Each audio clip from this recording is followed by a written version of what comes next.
Linux Out Loud is firing up our mics, connecting those headphones as we search the community for themes to expound upon. We keep the banter friendly, the conversation somewhat on topic, and have fun doing it. This week, we're spouting off about open hardware paired with open software. Let's get into episode 35.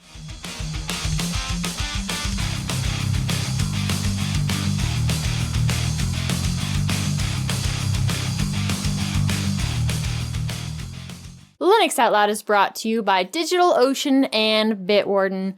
With me today is Nate, our guru of OpenSUSE and secret lover of Arch, and Matt, everybody's gaming hero. Maybe zero, gaming zero. Well played on the plug for Nate still using Arch, and regardless of whether or not he wants to admit it. I know, it was a fun one. I just came up with that one. I told you guys when we were planning on our C chord that I had no creativity left. That gem just came to me, so. By the way, Nate, how's Arch? Don't know. I haven't used it in a long time. Except for every time you fire up your Steam Deck. Except it's Steam OS. It doesn't say Arch on there anywhere.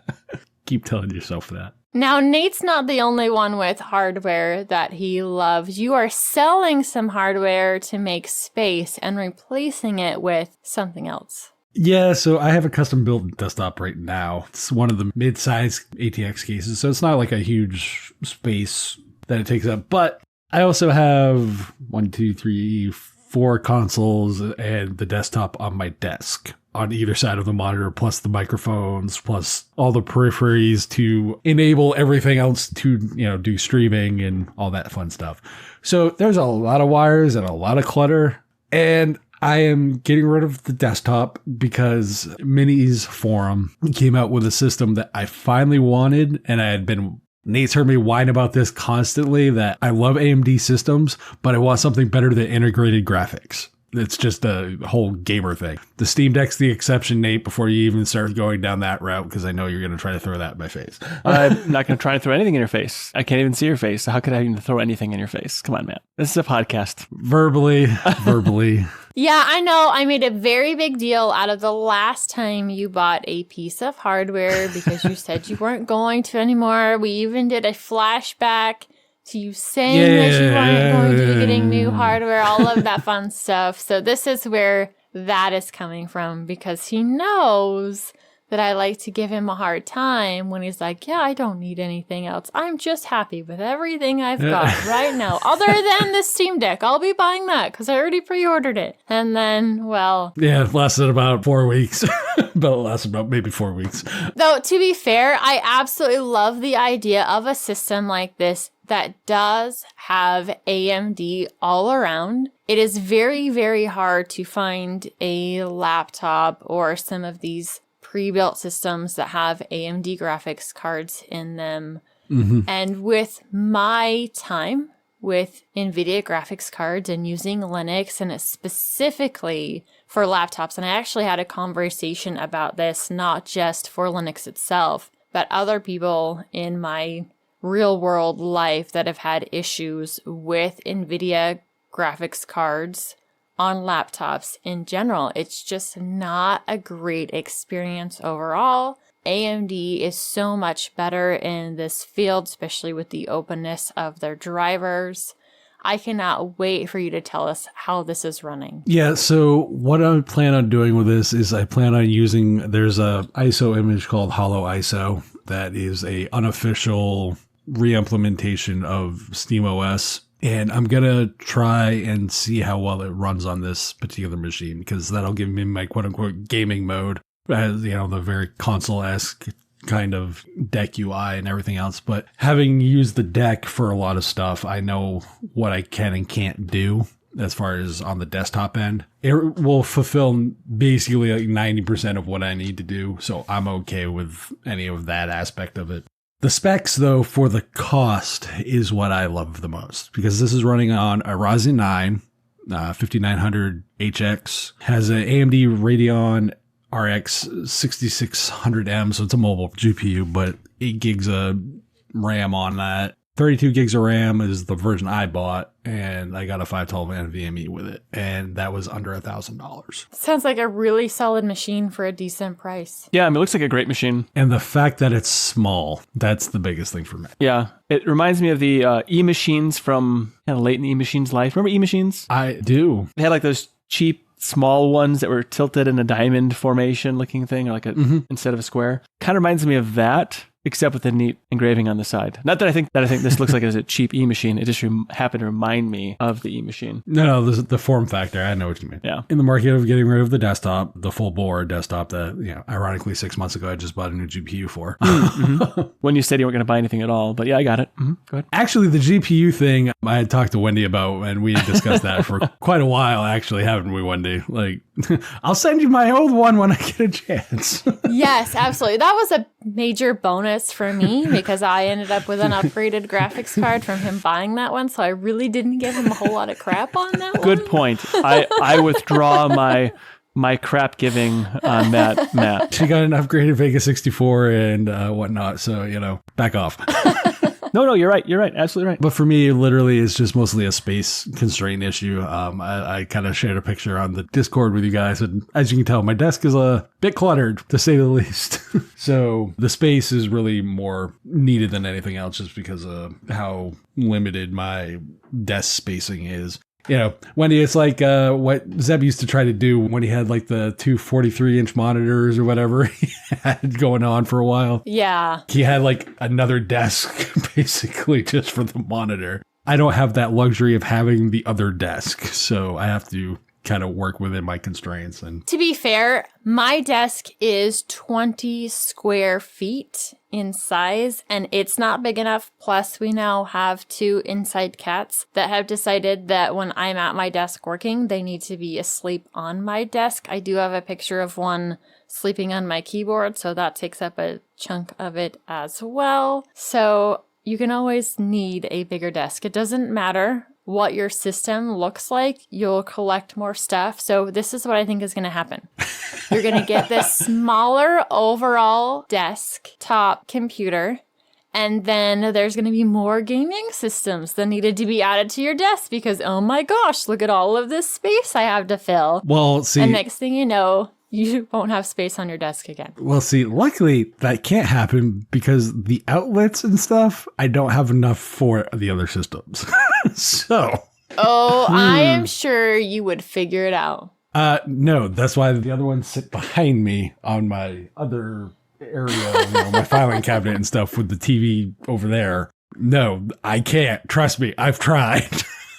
You've So tried. they make these things, Matt. I don't know if you heard of them. They're like a surge suppressor, like a 6-outlet surge suppressor. They're great. And then you can put more things on one plug. I promise you, it works well. I've been using it for over a couple of decades now. It's more, I'm trying to avoid using extension cords and everything else. Yeah, sure. I get it. And then you also have the limited reach of, the power supplies from said consoles. There's also that limiting factor too. Sounds like you need a bigger place. Right now, I hear excuses to not make it happen, and then later we'll hear excuses of how he made it happen. Well, yeah, I procrastinate, so I'm going to procrastinate making so I'm going to come up with excuses. That's why we blame it on Nate, so it's okay. Yeah. Perfect. Well, good luck with your e-machine, It would still be more modern than your actual Commodore 64. but not as cool.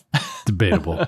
So while I'm messing around with smaller desktop computers and everything, Nate, you seem to have found a way to inadvertently close things, namely Kmail. Yes, sort of. So what had happened was I've been using Kmail now as my primary email client since like 2004. I've tried other email clients. I just don't like them as much. I can't say exactly why I don't like the others as much. I mean, I'll even take Kmail and all its little features over anything that Google offers in their Gmail suite thing. So anyway, one of the things I really like about Kmail is the message list tabs. So you can have multiple tabs with different message lists in them, based on whatever it is. You can have like different searches in each one or really anything, like your outbox, your sent mail, your different inboxes, whatever you want to do there. I use that quite a lot. And what I did was I inadvertently closed the tab and then I couldn't remember how I opened the thing in the first place. Now, it would be nice if maybe it was a little more a front and center option as opposed to being something that's buried in the menus.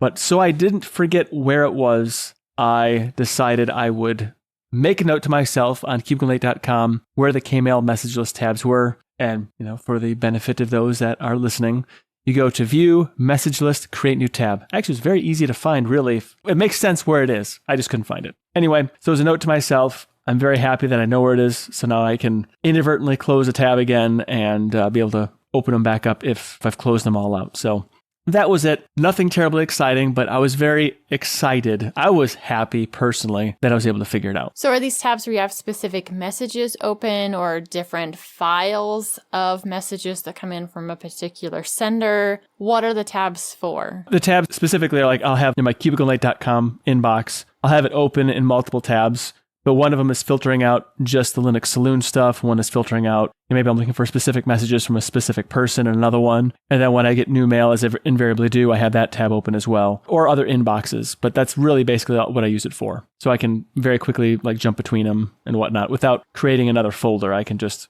use a tab and put in some filtration rules. Now that sounds awesome. I haven't used a mail app in a very, very long time other than on my phone. It just seems so fast in order to get it directly from the web browser. But I like that idea. It might be something that I need to start using again instead of just the browser option. Yeah, and Kmail has actually had a bit of a rough run, I would say, for a while, because when they changed the database, the Ekanati database, whatever it's called, I might be saying it wrong, but there were some issues. Sometimes the database thing would kind of get all goofed up and wouldn't download your messages and whatnot. I haven't had a problem in a long time with it. I think that they've worked out a lot of the bugs over time. So it seems to work really well. I'm very happy with it. I'm extremely happy with the mail client again and the calendaring app portion of it. The contacts piece of it, not so happy about that, but that's another conversation for another time. Wendy, it sounds like you've had a heck of a good educational time with a recent field trip. Yeah, so before I was telling you guys that we were going to get to go see inside a hydroelectric dam. And apparently the one that we went to yesterday is one that they use a lot for touring. And the one guy that showed us around, he's like 5th generation that's been working for this particular company, working with hydroelectric power. And it was really, really cool to go in and get to see some of the stuff. The kids got to ask some questions about how it works and the maintenance of these different things. I know there's a couple dams that we go to on a fairly regular basis to do some fishing at. It's one of our family fun activities. Absolutely loved that field trip. The people were awesome. We had a fantastic debrief. And then when we were done with that, the kids had a really great idea for their potential innovation project. So we'll see where that goes. Then today we had our interview with someone who works in the solar electricity field. And the worst part about that one was I had to take my microphone and all the bits and pieces that connect to it so we could do a Zoom call because this person wasn't in the same state as us. And then, of course, we're recording today, and so it was a mad rush to get home, get my mic reconnected so I'd be ready to go for the show. But both of them were really interesting. It is so cool to hear the questions that the kids come up with. They had some fantastic questions, and definitely more for the guy that works in the solar industry than they did for the hydroelectric dam. But I think some of that was they were just so overwhelmed by getting to see these bits and pieces there at the dam that it was just kind of trying to take it all in. It was a fantastic experience. I'm glad I got to be a part of it. And we're not done talking to our experts, but this gave us a really great start. I don't know that they're necessarily going to go down the route of solar energy for their innovation project because they've got one pretty well nailed down for hydroelectric. It's awesome getting to be part of robotics. Oh, for sure. I'm very interested in seeing what they do with their projects. I know you said they probably won't do solar, but it seems like a lot of that stuff is pretty inexpensive now as far as small things are concerned. Maybe because there's tons of them in everybody's junk drawers, you can get some solar powered calculators and make something cool out of that. Yeah, well, they're supposed to take something and improve upon it, or, how can they make this one thing better? How can they improve either the energy output or come up with a whole new idea? Now, with solar energy, It hasn't really changed much since it was first invented. Yeah, the panels themselves have definitely gotten more efficient, and there is a lot of room in that realm to make solar panels even more efficient than they are. The expense of the batteries in order to store those energies is another weak point for solar energy. So right now, most people that are buying it, especially from the companies that he runs, they are not getting the batteries. They will use what energy they are making during the day. If there's a surplus, it goes back to the grid. And then at night, they are using grid energy in order to support their homes. So there definitely are realms in there that could be improved upon and solutions that could be come up with, but based on the experts that we have available to us and the fact that most of Idaho is run off hydroelectric power, it's definitely an easier realm for them to dive into because there's so many experts to pull from. That is quite cool. I didn't realize that there was so much hydroelectric in Idaho. Yeah, it's amazing how much of Idaho, especially the lower part of Idaho, anybody along the Snake River, they pretty much get almost all of their power from hydroelectric. One of the downsides of that is years like the last few years we've had. These have been drought years. The water is lower. That means there's less overall production. But that's kind of the give and take. There's always water in the Snake River. It's just not always a lot of water. They do have some, I would say, backup systems, a couple plants that are using coal, and they will be switching them over from coal to natural gas here by 2026 because the water isn't always making everything we need, and they don't want to worry about blackouts or brownouts. There are some wind-powered plants that are also owned by our local electric company. There's some solar options that they are also using. Our current energy company that pretty much all of Idaho uses is very, very diverse in the way that they are creating power. And the goal is to have the clean power, but at the same time, make sure that it's affordable for all of the customers and we don't have to worry about brownouts. Yeah, that's great. I think brownouts are probably less than a fun thing to do. Want to go ahead and say? Yeah, it would be. And as the weather gets colder, that is something that can't happen for a lot of homes. We've lost power during the winter because somebody has slid off the road, they've hit a power pole, something's went down on our grid for those reasons. And if it's more than a few hours, especially in the coldest parts of the year, it's time to be looking, hey, is there a friend's house we can go stay at? Right. Because it's too cold in the house to be in here. Yeah, that's rough. I don't know how houses are there in Idaho, but many homes here, minus mine doesn't have one, which is unfortunate, have fireplaces so you can burn wood. I don't know if you have a lot of wood there in the desert. It depends on the house. The one we're in doesn't, but there are, especially a lot of the older homes that still have wood-burning fireplaces, which is a fantastic source of heat as well. You can't go pretty much anywhere in where I live in Michigan without tripping over a dead tree someplace that's fallen. So there's no end of wood to burn here.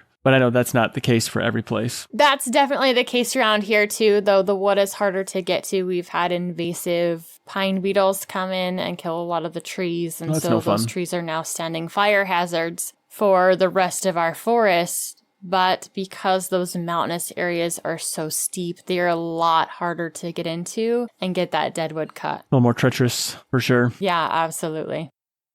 This episode of Linux Out Loud is brought to you by DigitalOcean. Cloud computing can be, well, let's say, complex, especially for a guy like me. But standing up reliable, affordable cloud infrastructure really doesn't have to be. At DigitalOcean, you can enjoy a comprehensive portfolio of compute, storage, database, and networking products that put your cloud infrastructure in capable hands so you and your teams can get back to doing what matters most, building world-changing apps that grow your business. Predictable pricing, robust product documentation, and services that developers love. That's DigitalOcean. Get support at every stage of growth, from teams of one, so just you, to teams of 1,000 with simple, powerful cloud computing and growing at DigitalOcean. As a listener of Linux Out Loud and a member of the Tux Digital community, you can get started for free. In fact, it's even better than free because DigitalOcean is giving you a $100 credit when you sign up at do.co/tux2022. That's do.co/tux do.co/TUX2022. So again, go to get started with your $100 free credit on DigitalOcean's awesome cloud platform. Go to do.co/tux2022. Something that can also be treacherous is the world of open source hardware and software and the pairings. Now, there are some that we absolutely love, some we talk about all the time here. Raspberry Pi would be one of them, and some others that we typically don't talk so kindly about. Purism. I mean, did I say something? But there is a new piece of open source hardware software that's coming out that I'm actually pretty excited about. And thanks to Matt for sharing this. And this is the Juno tablet. I'm not as familiar with this company as a whole, but this piece of hardware looks awesome. How did you come across this one, Matt? Ironically, I came across this on Twitter. Oh, wow. So Twitter does have value. Even you say it does, Nate, if you filter it out right. I've known about Juno computers for a while. They generically, it's a lot of Clevo rebrands and, the typical thing that we always hear complaints about when it comes to specifically Linux machines, or it might be a Tongfang rebrand. This is particularly interesting to me because it's a tablet that other companies, Purism, have said they were going to do, and they never did. So this is a company who, according to their current order page, was it 2 to 4 weeks, Nate, I believe is what they're currently doing? Yep. For shipping. But they're not using like Linux distros that you would think they would use. They're using the mobile versions of those distros. Right now, the options are Mobian, then you have Manjaro with KDE Mobile, and then you have Manjaro with Phosh. So I find it really interesting that they're going that direction with this tablet as opposed to, trying to cram a normal Linux distro on the tablet. And I think it's been a long time coming because, the audience has heard me and Wendy kind of talk back and forth about using the Surface devices as computers and stuff. They're great computers, but if you use them strictly as a tablet on Linux, I'm not going to lie, the experience is not stellar. Like, yeah, the touchscreen works and all that stuff works. But like, if you want to poke at it like, you would like a cell phone or whatever, it's not as good. I'm just going to be totally real. So the fact that they're using software designed specifically for that implementation, I find is the right call to do. And the fact they're very open about what's working, what's not. They took a very Pine 64 approach when it comes to describing what's working, what's not, etc. It's definitely an interesting piece of hardware. It's not a powerhouse. So if you're expecting like, oh, I want a quad core i7 crammed into a tablet, go buy a Surface. Like that's just going to be what it is. This is very much, it's Intel hardware. It's 8 gigs of RAM, up to 1 terabyte NVMe. From what it looks like, and you have those 3 previous mentioned options for a distro choice. And the price, realistically, is not that terrible. It starts at $429 with a 256 gig SSD. If you bump it up to a terabyte, it's still under $500. So that would be a piece of hardware specifically designed for Linux under a reasonable cost. Because that's the biggest thing we always, some of us complain about is I want to buy from, a System 76 or whatever, but I don't want to pay the markup that is necessary given what they put into it. But some of us have a more finite budget than we can really allow us to purchase those machines.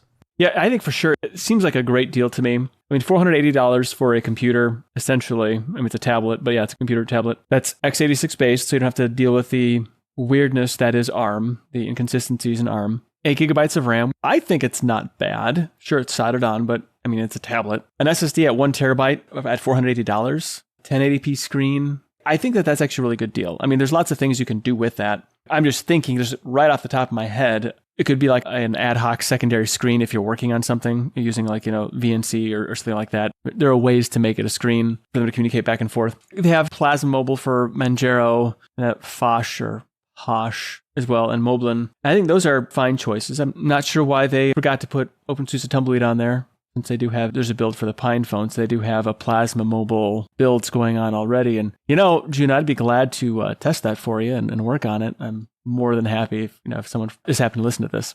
I think it's a great little device. I'm not in the market for one right now. I've got a lot of other things I'm working on, but please allow 2 to 4 business weeks for delivery. That's not unreasonable. It's on pre-order. And if I were in the market right now, I would absolutely jump on that. One of the things that I like about this system is it does have pressure sensitivity on multiple levels. You can get the add-on of a pen for another $22. And I do have an Android tablet that I use almost all the time, and the pen feature is one of my favorite features about this device. I was even using it for taking notes during the conversation that we were having with the guy about the solar industry and solar panels today. I use it for notes absolutely all the time. My daughter does different art things on it. Back to the comment that Matt had made where they chose to use an Intel Celeron processor instead of an ARM processor, I do find very interesting too. And the fact that with this hardware choice, they very easily could have gone with one of those standardized distributions where it's a little bit of everything, but choosing once again to go with a very specific UI that has been laid out for mobile devices. And it'll probably be just a little bit easier, I think, in order to have some of these working better. Because I know part of the problem that people have had with the different ARM-related devices is they are all so different. This is a processor that's been out for a long time. There's already a very large code base based around it and in using it. So hopefully that'll help make it run better, more efficient. I do enjoy playing with my Pine phone. It's an awesome little device, but one of the things that keeps me from using it as a daily driver device is the speed of it overall. It's slow. Applications are slow to launch. To be fair, there's some other applications that I do use that currently are not available on that platform. And maybe if I spent more time on it, I could find very good alternatives in order to fit in that usability for me. But the biggest killer of it is just how slow everything is to launch. And while I don't say I'm on my phone all the time, when I need something on it, I do need to get with it. I do need this app to just open. I do need to be able to access the information, make that phone call, whatever, without it lagging and taking forever. And this one seems like it has a really good base in order to have a smooth running system on it, whereas the standard Pine phone, in my experience, has not. I don't know about the upgraded version of it, the pro version of the Pine phone. I haven't really talked to anybody who has one, has played with it, and can actually compare the speeds between the two because I am interested. I know the Pro got pretty nice upgrade when it comes to the hardware that it's using. Now, 8 gigs of RAM, I think, in this is still the absolute minimum for a device. You're probably going to have a lot of web apps open, the potential of having a lot of other applications open. And so it's nice to see that they're giving you at least a good base level RAM for that. And if they do pretty good, you could potentially end up with more. I would love to see how Krita would work on this. It's the application my daughter does a lot of art and drawing with on their current tablet that we have right now. It's part of the reason why she needs her own, because it's on a regular basis. Like almost every day I'm like, hey, where did my tablet go? And one of my children has it. I never have actually my device in hand. So all of theirs need upgraded. And this is maybe not the route we're going down right now, but I think is a route we could potentially go down later. If the processor was just a little bit better, I'd probably be more likely to jump on it. Price-wise, I think this fits really well into the other mainstream tablets that you're going to get that actually have decent functionality. Yeah, so the pricing that I'm seeing for this is what you would pay, like you mentioned, Wendy, for the mid-range Samsung tablets. They're not cheap. Like, realistically, even like the Surface Go's and all that kind of stuff, those aren't cheap either. Cheap is relative, obviously, but I think for a Linux-specific device, because that's how I'm viewing personally for these, it's actually a really good deal. I think this kind of plays into a bigger thing as devices like this and the things like what Pi 64 and other companies are doing, you know, System 76, Tuxedo, Slimbook, Star Labs, take your pick. There's a bunch of different ones that are doing hardware as it relates to Linux. It's really about the ecosystem, and stuff like this actually really does help the overall ecosystem. You know, not to mention, obviously, Valve. I'm not going to bore Wendy with We can't get through an episode anymore at all without them or that other thing being mentioned. What I am going to say is that particular device and the other manufacturers, ODMs and OEMs that are working on these things specifically for Linux or with Linux in mind have made a better overall ecosystem for us, from apps to hardware choices to hardware that I was always curious to see how long I was always going to have to constantly be like, oh, there's the best Linux tablet is not obviously Android. The best Linux tablet is a Microsoft product. The fact that we're having actual Linux tablet now that is beyond ARM and, x86 based is, I think, fantastic. And again, helps the overall ecosystem because that means we can start looking at like Ubuntu Touch on x86 as opposed to specifically being developed for ARM. Because honestly, for me, just my personal opinion, that I think Ubuntu Touch is the one that's the furthest developed when it comes to like the mobile space. I've played with that one a little bit. I wouldn't say I've played with it a lot overall. And it does seem that they have had a little bit better formulation just time-wise and being able to work on things. It makes me curious as to why they didn't use that as an option for this device. Assuming it could be an architectural reason. I know a lot of the Ubuntu Touch stuff is, specifically ARM. I don't know how much of it's x86 portable or whatever. And obviously it's using various aspects of the Ubuntu Touch mobile experience. So things like Lumari and all that kind of stuff might not be ready for x86. I know that's a big component. I was thinking when you're talking about Krita for your daughter, it seems like that would be an excellent usage, like just even if it's just as an art tablet that you can interact with. To me, that seems like that would be quite worth it, really, if you're doing a lot of graphic artwork. Yeah, absolutely. And we do have a couple Wacom, however you say that company's names, tablets. And they are extremely helpful. I've used them for quite a few years when it comes to touching up images for photography. But I know my daughter has said that the quote-unquote pen directly on the screen in making art is a heck of a lot easier for her than you're looking at the screen and you're trying to line it up on this other board that's separate from your screen in order to draw, sketch, color things in. And so she has really preferred the tablet method for digital art. This one seems, especially with its pressure sensitivity, that it could be really, really nice for that. I wish I could kind of test it out, make sure the Krita was on there, hand it over to her. How well does it work? Do we get to the point where things start to lag down, especially if that art thing that she's working on gets larger, that gets a lot of color, there gets to be a lot more layers? What is kind of that realm and how this works?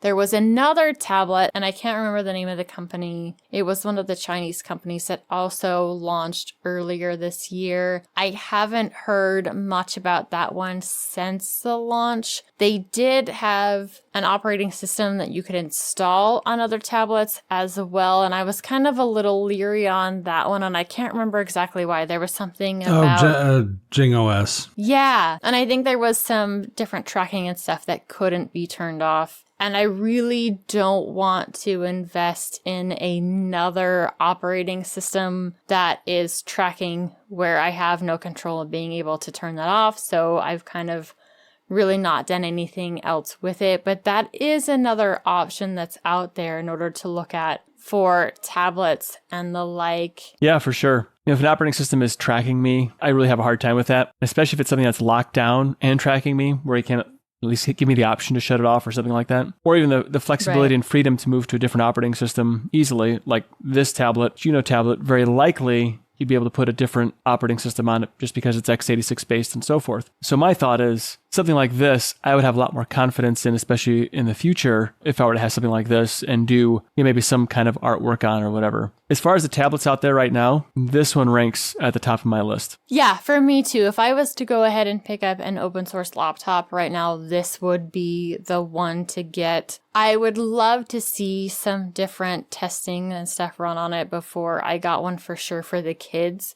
Because when I'm talking about our school budget for the year, and I've mentioned before that the kids' tablets have to get upgraded, as I was saying earlier, they're constantly using mine instead of theirs.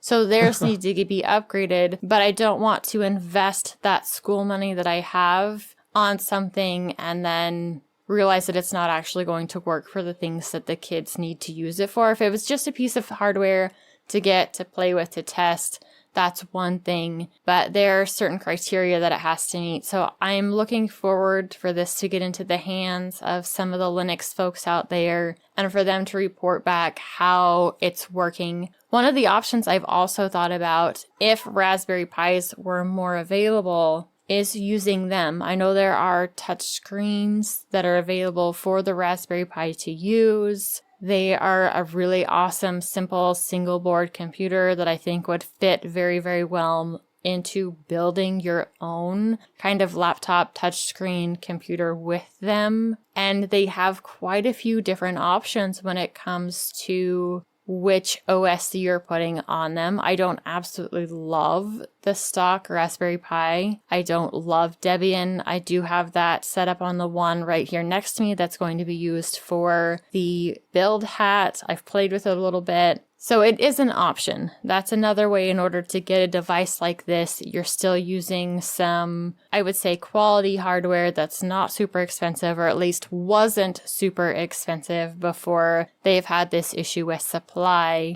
And at the same time, still being able to use some quality open source software on top of that. And you know that with running Plasma and all those applications that are available right now in Manjaro, or any distribution for that matter, you would have those quality applications already there for it. The only thing I don't know about is like the pressure sensitivity on the tablet. I don't know what kind of interface it uses. If it's a Wacom, whatever interface, I believe that would all be in the kernel then already, so it wouldn't matter what distribution. But if they get all that stuff worked out, absolutely fantastic piece of hardware. It's awesome to see stuff like this coming to the market. I hope to see this area grow, and especially staying in options that are more affordable, that are less expensive, because we don't need phones that are supposed to be open hardware, open software that are costing $2,000 for a phone. And then you're still dealing with some of the places where parts of the software aren't working, or having a hard time getting those devices once we order them. If any of you have ordered from Juno before, I'd be curious how the customer service was, what the quality of the hardware was, because I do have my eye on this tablet. And thanks once again to our listener out there that shared a way to track down Raspberry Pis. I will share a link in the description once again. So if you're looking for one, you're trying to build something with one, you can get your hands on one. And what other open hardware, software combinations do you enjoy? Are you interested in, or would you like to see? Make sure you're leaving us a comment, and probably the easiest way to get a hold of us is on the discourse form. I know that's the one that I'm fastest to respond to instead of the YouTube comments. Can't wait to hear from you. Hello, Magneto here. This episode of Linux Out Loud is sponsored by Bitwarden. Bitwarden is the password manager that they use and trust. Bitwarden lets you set up things like a PIN to easily access your password, as well as additional authentication such as master password and adding phrases to fingerprint security, all to keep your password safe. From me. Bitwarden is the easiest and safest way for individuals, teams, and businesses to store, share, and sync their sensitive data. Go to bitwarden.com/tux to get started for free. $10 premium account includes 1 gigabyte of encrypted file storage, 2-step login with YubiKey, U2F, or Duo, Vault Health Reports, and TOTP Authenticator storage and generation, and priority customer support. Make the smart move, like many from the community have, and go to bitwarden.com/tux to get started for free. If you're like my wife, Sinister Wendy, you'll want to show your appreciation by signing up for the Premium Edition, especially since the Premium Edition only starts at $10 a year. Thanks to Bitwarden for supporting this episode of Linux Out Loud. Magneto out. Game of the Week is probably everybody's favorite or least favorite section of the show. Kind of depends on where they fall in the realm of gaming, but it is now that time again. What do you have for us, Matt? So this particular game I have for us this week is A Tom Clancy-based game. It is a Splinter Cell Blacklist. Well, currently, before they do any remakes or reboots or whatever they decide to do, because it's Ubisoft, the last Splinter Cell game that they had made. I enjoy a good stealth game because sometimes you just want to engage your brain and think and figure out how to solve puzzles, basically, is kind of how I view some of these games. This is just a straightforward, pretty standard, quote unquote action game. But as far as the elements, point, shoot, gun, go boom, people die kind of game. But the way you can go about it, and there's some interesting meme videos that you'll see, like compilations of people playing this game, and like how they go about playing it is they'll throw down 2 grenades and watch somebody double blow up. And so like the first explosion goes off, and the next one sends them further up in the air, and just, it's a fun game if you want to make it fun. And that's kind of why I like this game as much as I do, because you can kind of just do random stuff, and it's just that kind of fun game that I enjoy. But there's also a story component, like if you want to kind of like the action movie kind of story, conspiracy and, Black Ops government stuff and all the, typical thriller type movies that you would get. But the gameplay is solid. Do note the online component was shut off recently by Ubisoft, and it does use Ubisoft Connect, which can be hit or miss. Generically, if you get it through Steam, it will link to your Ubisoft account. Just log in using your Steam account. So that way it just bypasses a lot of the Ubisoft stuff. But those are really the only caveats as far as the overall game. And it's on sale for like $7.50 right now, as of like today recording anyway. Whether or not when it goes out, that's another story. Yeah, because I was going to say, now, is it going to be on sale when the show goes out? Offer ends October 17th. This show will go out on the 19th, so unfortunately, it will not be on sale when the show goes out. Way to go, Matt. Oh, it's not a $30 game, I will say that, but it goes on sale quite frequently. So put on your wish list, not watch list, Yes. wish list. So if you can pick it up on sale, definitely worth it. If it's not on sale, not worth the $30 that they're asking for it. And you say it's not worth that just because it's pretty standard gameplay, or why isn't it worth that normal price point? Ubisoft made a big mercenaries versus like stealth component to the online component to the game, and they recently shut that off. You have to also deal with the headaches of Ubisoft Connect, which is like Ubisoft's like third-party launcher nonsense. Think EA Origin or, Epic Game Store kind of nonsense, but just a publisher-specific version. Those are part of the reason why I say it's not really a full bore, like, yeah, go buy it at $30, because, it's usually what it costs.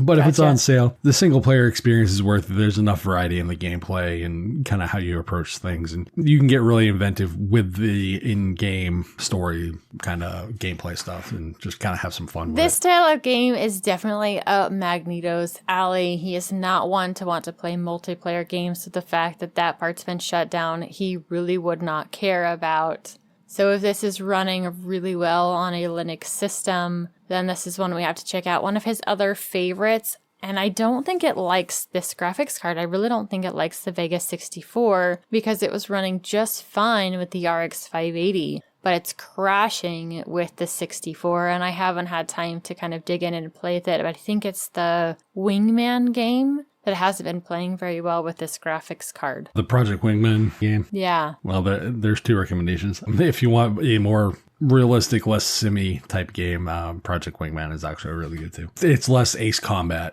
It's more Falcon 4.0 for Nate if you want the uber old school reference. Well, 1998, that's still too new. By the way, EA was a great games publisher on the Commodore 64, just so you're aware. EA was until they weren't. That's the short version of EA. Like I said, was the last week where we talked about Google, and I was like, Google's worse than EA. I'm not wrong. So Nate, while I am busy playing Black Ops type video games, you are trying to sneakily do some challenges of your own, apparently, for Linux Saloon. Well, it wasn't sneaky. It was very much out in the open. What we're doing is a desktop environment challenge. The idea was to do something that's very different or not common. And this one specifically is the not so common desktop environment, which is based off of the common desktop environment, or CDE. The first Unix desktop environment I used in 2002. It's so beautifully 90s that it's absolutely glorious. And it's in the official repository for OpenSUSE Tumbleweed. So it's there and ready to be installed and played with. And I have been playing with it on my laptop. It works pretty well. I have had it do some weirdness here and there. And then I remembered, it was the 90s. So that's, of course, why it would behave like that. Although NSCDE is actually a not so common desktop environment. It basically just wraps some modern tools in the look of CDE. And I did find out, as I was corrected on the Networks forum, Text Digital, that CDE is also open source now. So you could install the actual CDE. I just haven't been able to do that successfully. So I'm running the not so common desktop environment. It's so 90s. I think you should check it out just because it is as fun as it is just playing with the old way of doing things. Nate, the old way of doing things is still the current way of doing things for you. Yes, which is why it's great.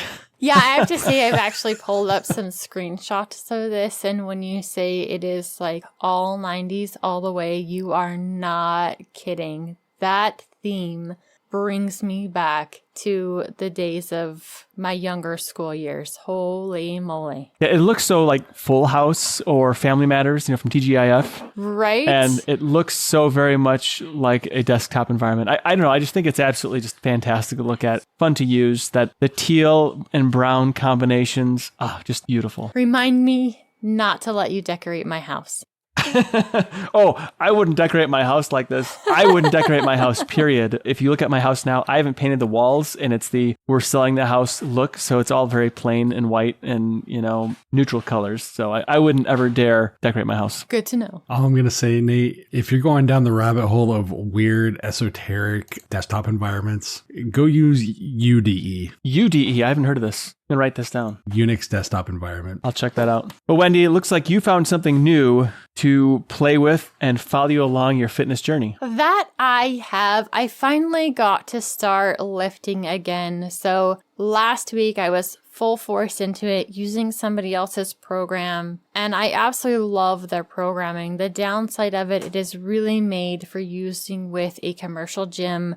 I don't have a lot of machines that is typically written into that, and so I have to spend the time adjusting my workout in order to fit. And I decided, I'm going to start looking somewhere else to help me as I'm deciding what my workouts are going to look like. And this week was a perfect week to do it because I needed to retest my 1 rep maxes for squat, bench press, deadlift, and overhead press. You have a couple days where you're lifting really, really heavy, and then other than that, you're taking it pretty easy fitness level wise to make sure that you're fully healed and you can test those 1 rep maxes again to have the best idea of what they are. And then going into a program where you're plugging in those numbers and determining what your other lifts look like for the next 12 weeks or so. And on this, trying to find out how I was going to document what those workouts are going to be, putting in those numbers as far as what did I do, which I've been taking those notes on my tablet. I said I use it all the time. That's one of the things that I use it for, is for punching in those numbers for workouts. I came across this open source fitness application that I wouldn't say it's perfect, but it has an amazing start. So this is called WGER. I don't know if there's a better way to pronounce that, but I know that that's probably the safest and easier way for you to look it up. Of course, there'll be links in the show notes. And there's 2 different ways that you can use this application right now. Directly from your browser, or there is a download for it on an Android-based application. You might be able to find it on one of the mobile platforms as well, as far as the open source ones. I don't know. I have not looked to see if that's in the repos there or not, but I know it is officially available for Android devices. Now, of all of the open source applications for fitness that I found, this one has some really, really cool things. First, you can lay out specific workouts and what day those are going to be. And you can build yourself out specific workout schedules. So I'm going to start this schedule on this day. It's going to run for X amount of weeks. and be able to rotate those. You can put in your nutrition stuff. It has a body weight tracker if you want to. But I think my favorite things are being able to create workouts in it and then add logs based on those workouts. There was one power building program that I was going to go with. Yes, I like a combination of the power lifts and some hypertrophy type training. And so that's kind of the programming area I was going down. I found a really awesome one from Barbend that I put all of those workouts into the dashboard. It's set to start next week. And then I went ahead and changed my mind that I wanted to use a different program that is a little more focused on the exercises that I pick. So I'm working on my weak points with my 1 rep max numbers and rotating the intensity on different sections of those workouts. I can post that below as to the one that I'm going with. But because the one that I'm wanting to move to has essentially it's a different workout every single day. So we're using a certain intensity for the first 3 weeks, but we're rotating which intensity we're using for, let's say, our heavy lifts, our accessory work, and the cardio type training. So this one's almost like powerlifting, a little bit of hypertrophy training, bodybuilding, and a bit of what I'd say almost CrossFit. Because you're not doing your cardio with a straight out run, though you could, but I prefer to do mine with weight. So it's kind of a combination of all of those. And because you're rotating every single day, this application isn't necessarily great for that because I'd have to make a new workout in the application every day and then go ahead and add a new log. So right now that's still going to be happening inside of a spreadsheet so I can keep track of those numbers. Just plug in what my 1 rep max is and have weights populated throughout the weeks for all of my lifts, which I think overall will make that one easier once I fully have the spreadsheet set up. But I love what they're doing with this. I would love to be able to add exercises to it. There was quite a few exercises in the Barbend program that I wanted to use, or other ones that I really enjoy in the past programs that I've done that they don't have in this open source application yet. I did confirm my email address and they said that once you do that, you're able to add exercises to it. I do see an exercise drop down tab inside training, so I don't know if that's something that's coming. I don't know if there's another way that I can help in the back end in order to get some of these other workouts in. And then how else can I make it so that I can plug in my numbers for what my 1 rep maxes are and have that help me calculate that, okay, I want to go for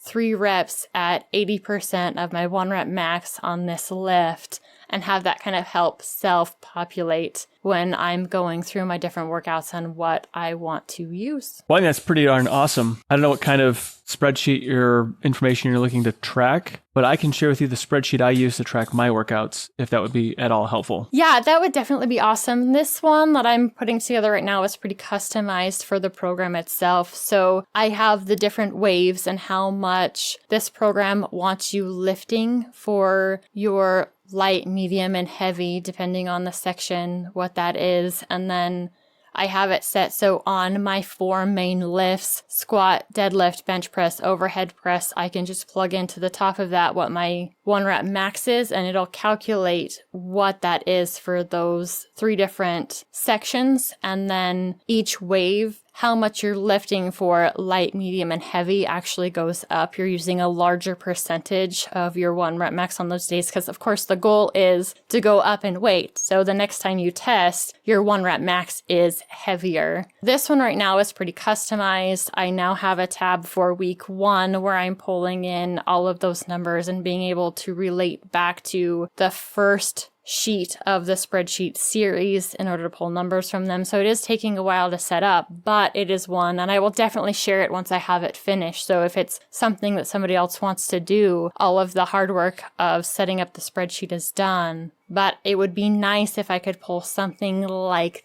that into a program like this. I think it's absolutely awesome, especially if you are sticking with a program where you have 3 or 4 weeks or whatever, where you're doing exactly the same thing, or you're creating your own workouts every day and want to have those saved in an application like this. It really gives you control over what your workouts look like, what those numbers are, and you're not worried about so many of the other applications that are available in the fitness space marketplace where, of course, they want your data. They want to sell you different supplements. And in this case, it's got a ton of functionality in it already, and you don't have to worry about your data going somewhere funky or them trying to sell you supplements and whatnot. Yeah, I think that's great. I think it's good that there's some open source things out there for fitness and whatnot. I'm a big fan of the whole fitness thing. Really? I didn't know. Now it's your turn to toss in your 2 cents on today's topics. Hit the discourse form, drop us a line under this video, or contact us on the form by going to tuxdigital.com/contact. If you'd like to hang out with us on our preferred social media, see the links in the bottom of the show description. Find other great shows like Hardware Addicts, GameSphere, and Linux Saloon, plus more at tuxdigital.com. Show off your love for your favorite podcasts and shows by visiting Tux Digital Merch Store. Grab yourself some awesome swag like the Gamer-centric I Paused My Game to Be Here shirt, or join hashtag Team Wendy with some sinister Wendy swag. As always, we thank you for joining us. We'll be back next week with another awesome episode of Linux Out Loud. Until then, keep the banter friendly, the conversation somewhat on topic, and have fun doing it.